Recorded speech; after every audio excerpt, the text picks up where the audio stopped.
أعوذ بالله من الشيطان الرجيم بسم الله الرحمن الرحيم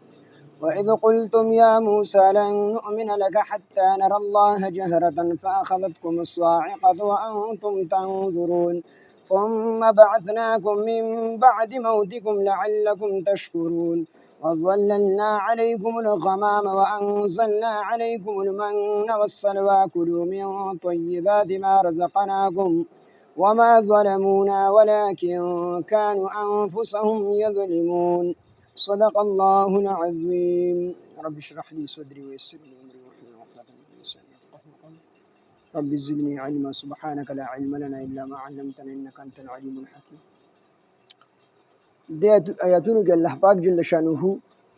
شپږم انعام په بني اسرائیل باندې ذکر کوي واذ قلتم او هر کله چې تاسو وی یا موسی ای موسی علیه السلام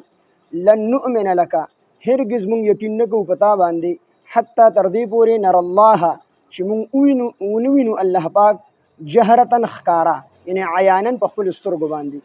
فاخذتكم الصاعقه فاخذت پس اونی ولې کوم تاسو الصاعقه تندر وانتم تنظرون او تاسو ورته کتل ثم بعثناكم بیا مونږ ژوندي کړی تاسو لرا من بعد موتکم وروسته د مرګ تاسو نه لعلکم تشکرون د پاره دې تاسو شکر وکړئ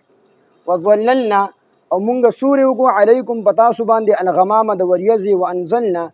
او مونږ نازل کړل علیکم پتاسو باندې المن یعنی من والسلوى او مړزان کلو خورئ من الطیبات د پاک رزق نه ما رزقناکم کوم چې مونږ تاسو ته درکړی دی وما ظلمون او مونږ ظلم نو کړی وما ظلمون یعنی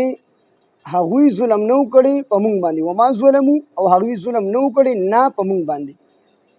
ولكن كانوا انفسهم لیکن دوی په خپل ځانونو باندې یظلمون ظلم کولو دغه هغه واقعیا طرف ته اشاره ده چې کله حضرت موسی علیه السلام د کوه تور نه واپس راغی او تورات د خپل ځان سره راوړو نو بنی اسرائیل ته وی چې الله پاک جل جلاله تاسو په مطالبه باندې تاسو ویلیو چې زمونږ د ژوند د تیرولو لپاره یو کتاب پکار دی نو الله پاک جل شانه ماته کتاب راکو تورات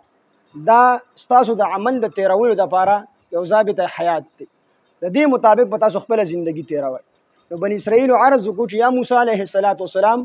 دا تورات مونږ ته واوروه نو حضرت موسی علیه السلام تورات شروع کو اخره پوری بنی اسرائیل ته واوره نو چې کله دی به احکامات ولیدل چې دا احکامات ګران دي زمونږ لپاره نو دی سوال وکړي چې موسی علیه السلام ته چې یا موسی علیه السلام دې کې چې دا کوم احکامات الله نازل کړي دي نو دا زمونږ د وس مطابق نه دي دا ګران دي نو ته ورشه الله پاک ته عرض وکړه چې الله پاک جل جلاله په دې احکاماتو کې مونږ ته نرمي راولي او مونږ ته نرم احکامات راولي چې مونږ یې کولی شو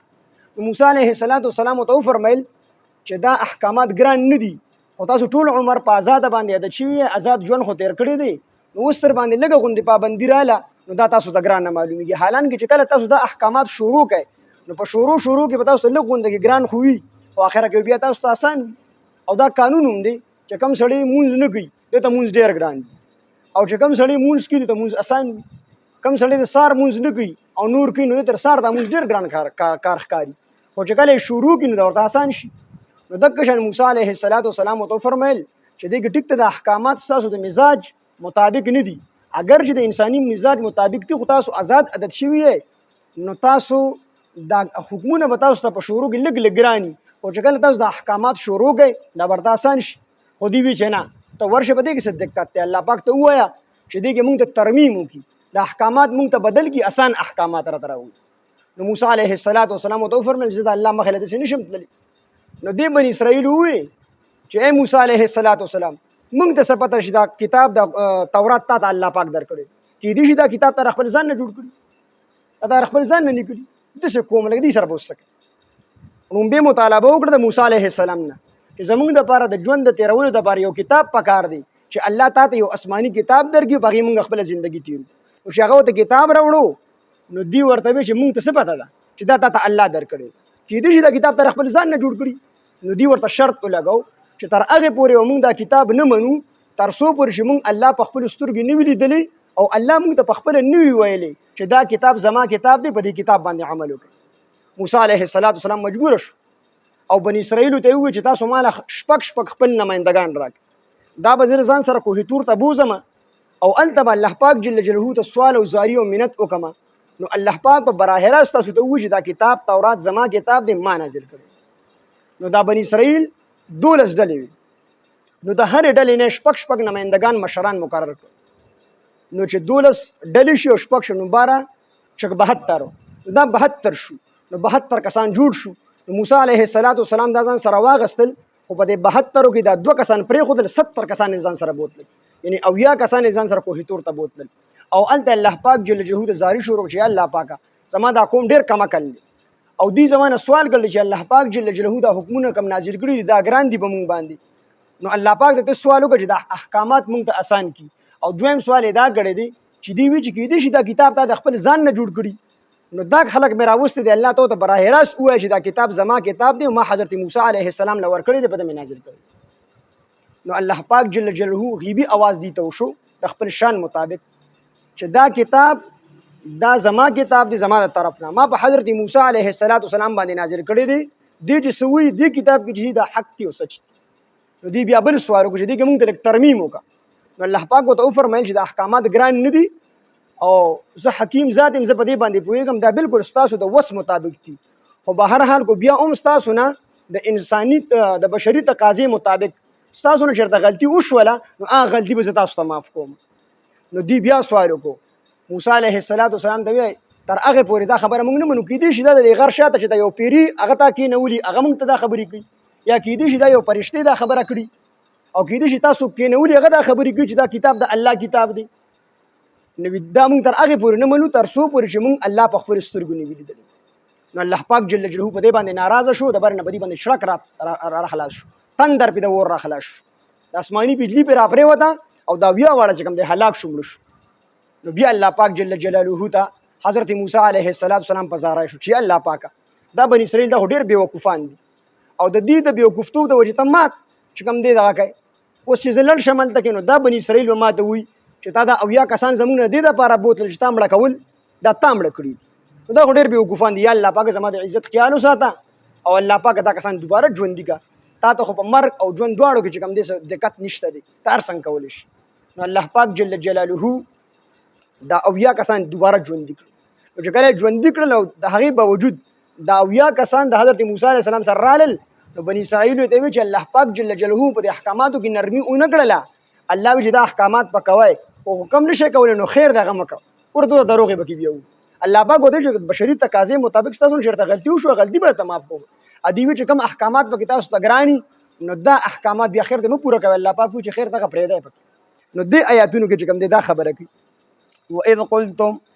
هو دلته کې دې سوال کړی دی چې الله پاک موږ په خپلو سترګو وینو او هلته کې موسی علیه السلام هم سوال کړی دی چې الله پاک ما ته خپل ځان وښیه نو موسی علیه السلام ته الله پاک څه د دې وجې ونه وي چې الله پاک ته موسی علیه السلام که سوال کړی نو هغه سوال د مینې او د محبت دپاره حضرت موسی علیه السلام کړی چې الله پاک زه په تا باندې ډېر مینې یم او ډېر محبت مې دی د سره نو که ځان دې را سره وښو نو بیا به ډېر زیات خوشحاله شم نو هغه د مینې دپاره او د محبت دپاره او د عزت دپاره سوال کړی او دلته بني اسرائیلو چې کوم سوال کړی نو دوی څه بدماشي غوندې کوله چې ستا دا کتاب نه منو تا نه منو تر هغې پورې تر څو مونږ الله په خپلو سترګو نه وي لیدلي نو ګستاخي غونده کې وه نو د دې وجې الله پاک جل جلاله په دې باندې د برې نه تندر را پرېوتو د اورو او د اویا واړه هلاک شو بیا الله پاک دوباره ژوندي کړل نو دلته کې یو خبره ده چې د الله پاک جل جلاله د رؤیت د الله پاک لیدل په دنیا کې ممکن دي خو مشکل دي او په آخرت کې به الله پاک جل جلاله دیدار ټول جنتیان کوي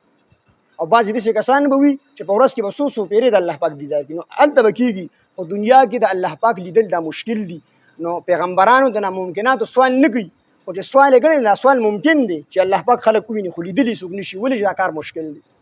نو دلته کې الله پاک جل جلاله دا فرمایي وإذ قلتم او هر کله چې تاسو ووایئ بني اسرائیلو ته یا موسی ای موسی علیه السلام لن نؤمن لک تر هغې پورې مونږ یقین نه لرو حتی تر دې پورې نر الله جهرة چې مونږ ووینو حتی تر دې پورې نر الله چې مونږ ووینو جهرة ښکاره جهرة ښکاره حتی تر دې پورې نره چې مونږ ووینو الله پاک جهرة ښکاره حتی تر دې پورې نر الله چې مونږ ووینو الله جهرة ښکاره عیانا په خپلو سترګو الله ووینو فأخذتكم الصاعقة پس ونیول دوی لره الصاعقة تندر وانتم تنظرون او دوی ورته ښه کاتل چې د بر نه پې تندر را پرېوتو دا ټول چې کوم دی هلاک شو ثم بعثناکم بیا موږ ژوندي کړی تاسو من بعد موتکم وروسته د مرګ ستاسو نه لعلکم تشکرون شاید چې تاسو شکر وباسئ. وظللنا دا بل انعام الله پاک جل جلاله ذکر کړي. دې چې کله دا خبرې وکړلې نو په دې تورات کې الله پاک جو دا حکم راولېږو چې تاسو شام ته لاړ شئ. اصل کې دا بني اسرائیل جو د شام نه راغلي، شام د دې ابایي وطن و. حضرت یوسف علیه السلام چې کله د مصر بادشاه جوړ شو نو حضرت یعقوب علیه السلام د خپل اولاد سره تقریبا 72 کسانو، د یعقوب علیه السلام اولاد بچیو مو،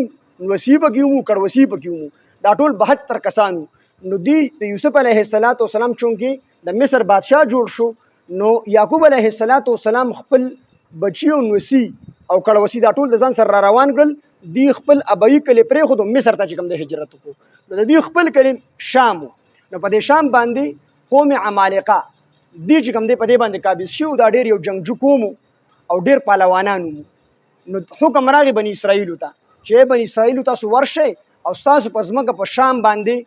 قوم عمالقه دی قبضه کړې ده، نو تاسو دوی سره جهاد وکئ او د خپل ځمکه د خلاص کړئ. شام او فلسطین دا د خلاص کې په دې باندې په خپله قابض شي. نو دی حضرت موسی علیه السلام د څه وفرمیل؟ دی وی فذهب انت وربک فقاتلا انا هاهنا قاعدون. وی موسی وی تو ستا رب دې لاړ شي جهاد ورسره وکئ او موږ خو د دې ځای نه د تلو نه یو. تاسو جهاد وکئ، کسان مړه کئ او تیار ځمکه چې هر څه برابر شي نو بیا موږ ته ووایه نو موږ به لاړ شو ځمکه کې به آباد شو. پاک د تیارې والو موږ به بیا آباد شو. خو ته او ستا رب دې چې کوم دی وجنګي. نبی علیه السلام صحابو ته په جنګ کې ډېره زیاته ګرمي وه، سخت حالات وو. نبی علیه السلام دعا کوله. نو اخره کې په انصارو باندې نظر شو. ابوبکر صدیق دوی د الله پیغمبره بس کا او ډېر زیات ته وجړل او الله به زموږ مدد کوي. نبی علیه السلام بیا هم چې کوم دی د خیمې نه راوځي. اخره کې په یو صحابي دی انصاري په هغه باندې نظر شو. هغه ته یې داسې وکتل. هغه انصاري صحابي ورته وایي د الله پیغمبره تا موږ ته خیال دی موږ انصار یو او موږ د بني اسرائیلو د موسی علیه السلام د قوم په شانتې قوم نه یو چې موسی علیه السلام ته وایي چې انت وربک فقاتل انا هاهنا قاعدون. موږ صحابه یو، موږ انصار به ستانه مخکې هم جنګېږو، ستاسو نه وروسته به هم جنګېږو، ستاسو نه ښي طرف ته به هم جنګېږو، ستاسو نه ګس طرف ته به هم جنګېږو. او د الله پیغمبره که تاسو حکم کوئ په دې دریاب به موږ اسونه ور واچو. نو موږ د بني اسرائیلو په شانتې قوم نه یو. نو دی موسی علیه السلام ته وایي چې ستا او ستا رب دې وجنګېږي او چې کله دا قوم عمالقه ټول ختم کړي، دی مړه کړي او ځمکه مکمل آباد شي، بیا موږ ته ووایي نو موږ به در شو، ځمکه کې به آباد شو. نو الله پاک جل جلاله په دې باندې خفه شو. وادي تیه دا چې کوم دی یو وادي ده د مصر او د شام په منځ کې ده، تقریبا شپږ نیم میله کې دا وادي ده. په هغې کې دا ټول بني اسرائیل رابند کړو، نظربند یې کړل او داسې نظربند کړل چې دی به کله شام طرف ته روان شو که نه نو تله غونډه روز سفر به یې وکړو. نو دی به دغه 6 میله آبادۍ نه نشو وتی، دغه 6 میله میدان نه به نشو وتی. نو ته سرځای پورې بیا سفر وکړو، شپه به شو، اوده به شو، نو چې سهار به شو نو بیا چې کوم ځای نه به روان شو نو هلته کې به ناست. 40 کاله الله پاک دی په وادي تیه کې نظربند کړي و هلته کې. نو په دغه وادي تیه کې چې کوم دی د سوی انتظام نو نو الله پاک جل جلاله ته موسی علیه السلام سوال وکړو. الله پاک په د پاسه نه د وریځې سورې په الله پاک د دې د پاسه د وریځې سورې د رڼا انتظام نو. الله پاک جل جلاله ورله یو ونه وایه یو راډ ورسه شو خو د رڼا انتظام ورله هم الله پاک جل جلاله په دغه کې د شپې وکړو. دغه رنګې د دې د کپړو انتظام نو، چا پورې چې کومې کپړې وي نو دوی خو بار وتي نشو ځان له کپړې اخیستې وي، دغه د دوکانونه نو او تاجران څوک نه راتلل. نو د دې په غاړه کې چې کومې کپړې وي نو هغه به نه زړېدې نه به شلېدې او چې کوم ماشوم به پیدا شو نو هغه ماشوم سره به کپړې پیدا کېدې او هغه به دا ماشوم سره ورو ورو لویېدې. او د خوراک بندوبست ول الله داسې وکړو چې تیار نوړه دا به ورته راتلل او هغه به دوی چې کوم دی خوړل. او من دا یو قسم سیز دی، مفسرین مختلفې ترجمې کړي دي مفسرینو. خو چې کله یو شی سړي په خپلو سترګو لیدلی ني نو څوک یو شان دي تعبیر کړي، څوک بل شان دي تعبیر کړي. خو بهرحال دا یو خوږ څیز و د اسمان نه به راپرېوتو راورېدو به څرنګه چې دا واوره راورېږي او دا د پیو په شانتې سپینو د مستو په شانتې کلک او د ګبین نه زیات خوږ. نو دا سیز به چې کوم دی الله پاک دی له ورکو. او دویم نوړه ځان دا به دې ځان له ریتولو، ځان له به د کباب جوړولو. نو دا ټول سیزونه به دي چې کوم دی دا به دوی خوړل. نو دا دوره انعامات په الله پاک کړي او بیا په دغه میدان کې اوبه هم نه وي. نو دی موسی علیه السلام دی د الله پیغمبر اوبه نشته دی. نو الله پاک جل جلاله موسی علیه السلام ته حکم وکړو چې د ګټې له چې کوم دی امسا راپرېږده. نو چې کله ګټې له امسا راپرېښود نو هغې نه 12 چینې روانې شوې. نو دا 12 قبیلې وې نو هر یوه قبیله به د خپلو چینې نه چې کوم دی اوبه څښلې او د موز او دست لپاره به هم استعمالول. دا دومره لوی نعمتونه به الله پاک جل جلاله وکړل. څلوېښتو کالو پورې دي په هغه وادي تیه کې الله ساتلی دي، خوراک رزق یې وله ورکړ. خو الله ورته وفرمیل چې کوم څیز نوړزان دي یا دا من دی دا به چې کوم دی تورنجبین د من ته تورنجبین وي، نو دا به چې کوم دی تاسو ذخیره کوئ نه، ځان سره به یې ساتئ نه، بلې ورځې دپاره به یې نه ږدئ، بلکې د ورځې دپاره چې تاسو څومره د استعمال ضرورت وي هغه استعمالوئ، خو ذخیره کوئ به یې نه. نو دوی ذخیره شروع کړله، دوی به نوړزان ونیول هغه به یې کېښودل. کېدای شي دوی به دا یقین چې کېدای شي سبا ني دغه رنګې دا من تورنجبین به یې راغونډ کړو ځان سره به یې کېښودو. نو چې کله دوی دا خبرې شروع کړې، توکل خلاف خبرې شروع کړې، الله دې مه جمع کوئ، دوی به جمع کوله، هغه شیزونه څښا کېدل شروع. یو حدیث پاک کې دي کو کله حوا به د حضرت آدم علیه السلام سره بېوفایي نه وه کړې، نو یوې ښځې به د خپل خاوند سره بېوفایي نه کوله، او که بني اسرائیل ذخیره اندوزي نه کوله، یعنې دوی دا څیزونه نه جمع کول، نو تر قیامته پورې به یو څیز نه خرابېدو، ابه نه خرابېدو. نو دوی دغه څیزونه شروع کړل او بیا نور پرمیشونه هم شروع کړل. دوی زمونږ د دې شي نه زړه تور شوی دی د دې من او د سلوا نه. مونږ له چې کوم دی مسور پکار دي او مونږ له چې کوم دی پیاز پکار دي او مونږ له اوږه پکار. نو دا ټوله واقعه په دې آیات کې الله پاک ذکر کړي او دا انعامات په الله ذکر کړي. وظللنا او مونږ سورې وکړو علیکم په تاسو باندې الغمامه د وریځې. په دغې وادي تیح کې چې کوم دی ونه نه وه چې دوی د لاندې چې کوم دی دغه شوي وي، نو الله به د وریځې سورې وکړو، د پاسه پرې سپینه وریځ وه او د نور نه به یې دوی بچ کول. وانزلنا او مونږ نازل کړل علیکم په تاسو باندې المنا تورنجبین والسلوا او مړزان. کلو خورئ من الطیبات د پاک رزق نه ما رزقناکم کوم چې مونږ تاسو ته درکړی دی. وما ظلمونا او دی ظلم نو کړی په مونږ، یعنی دی زمونږ ظلم نه مراد دلته دا دی وما ظلمونا او دی زمونږ هېڅ نو روان کړی، دی زمونږ هېڅ نو روان کړی په څه باندې؟ ولکن کانوا انفسهم لیکن دوی په خپلو ځانونو باندې یظلمون چې ظلم یې کولو، په خپلو ځانونو باندې ظلم کولو. څه ظلم یې کو؟ یو دا چې ذخیره اندوزي کوله، الله ودې دا شیز به جمع کوی نه د سبا دپاره، دوی به هغه د سبا دپاره جمع کو. او دویم دا چې مسور یې غوښتل، دال یې غوښتو، هغه خراب شی چې کوم دی په خپل شیز باندې، یعنی خپل شی په خراب شیز باندې بدل کړو. نو دا دوه بیماری وي په دې کې، نو الله پاک وایي د دې بیمارو د وجې به مونږ له څه نه دي روان کړی، خپل ځان یې چې کوم دی خراب کو. وما ظلمونا او دوی ظلم نه دی کړی په مونږ باندې، یعنی دوی زمونږ څه نه دي روان کړی. ولکن کانو لیکن و دوی انفسهم په خپلو ځانونو باندې یظلمون چې دوی ظلم کولو. واذ قلتم او هر کله چې تاسو وی یا موسی ای موسی علیه السلام لن نؤمن لک هرگز مونږ یقین نه لرو لکه په تا باندې حتی تر دې پورې نر الله چې مونږ ووینو الله پاک جهرتن ښکارا عیانن یعنی په خپلو سترګو باندې. فاخذتکم الصاعقة اوس ونیول کوم تاسو الصاعقة تندر وانتم تنظرون او تاسو کتل. ثم بعثناکم بیا مونږه ژوندي کې تاسو من بعد موتکم وروستو د مرګ ستاسو نه لعلکم تشکرون چې تاسو شاید چې تاسو شکر وباسئ. وظللنا او مونږ سورې وکړو علیکم په تاسو باندې الغمامه د وریځې. وانزلنا او مونږ نازل کړل علیکم په تاسو باندې المنا تورنجبین والسلوا او مړزان. کلو خورئ من الطیبات د پاک رزق نه ما رزقناکم کوم چې مونږ تاسو ته درکړی دی. وما ظلمونا او دوی ظلم نه کړی په مونږ، یعنې دوی زمونږ څه نه روان کړی. ولکن کانوا انفسهم لیکن دوی په خپلو ځانونو باندې یظلمون ظلم کولو. الله دې عمل کوي. الحمد لله رب العالمين والعاقبة للمتقين والصلاة والسلام على سيد الأنبياء والمرسلين وعلى آله وأصحابه أجمعين. ربنا تقبل منا إنك أنت السميع العليم وتب علينا إنك أنت التواب الرحيم. إله العالمين زمون راضي الله زمون لوی واړه ټول ګناهونه معاف کړي، څومره غلطي کوتاهي چې زمونږ نه راغلي الله مونږ ته معاف کړي، مونږ له صحیح د ټیک ټیک ترجمه او تفسیر کولو توفیق او طاقت راکړي. الله څومره دلته ملګري راځي الله ټولو ته د قرآن فهم او د قرآن پوهه ورکړي. الہ العالمین څومره ملګري دي الله کورونو کې بیماری دي یا دوی کې څوک بیماران دي الله ټولو ته شفا کامله عاجله مستعمره ورکړي. الله څومره قرضداري قرضونو نه اخلاص کړي، الله څومره پریشانه حال دي پریشانۍ ختمې کړي، الله څومره بې اولاده دي نیک او صالح اولاد ورته ورکړي. خدای چا اولاد نافرمانه دي اولاد فرمانبردار وګرځي. الہ العالمین زموږ لوی واړه ټول دیندار قرآن خانه کې الله په زنانو د حیا د عزت صادرونه واچي، الله مشرانو ته د عزت ژوند ورکړي. الہ العالمین زموږ مال جان وخت تاڼو تحصیلونه هسپتالونو جیلونو مقدمو کیسونو بچ کړي، خدای د خپل دین د غلبې دپاره استعمال کړي. الله دنیا آخرت کې د کامیابو د خوشحالو د عزتونو د دیندارۍ زندګي راکړي. الله دنیا آخرت د بې عزتۍ د بې فاضګۍ د شرم د بې حیا د زندګۍ نه موږ ټول مسلمانان بچ وساتي. خاتمه بالخير او بالایمان کی وخت ځن کدن د زړه په صدق سره په جو دا کلمه چالو کې لا اله الا الله محمد رسول الله.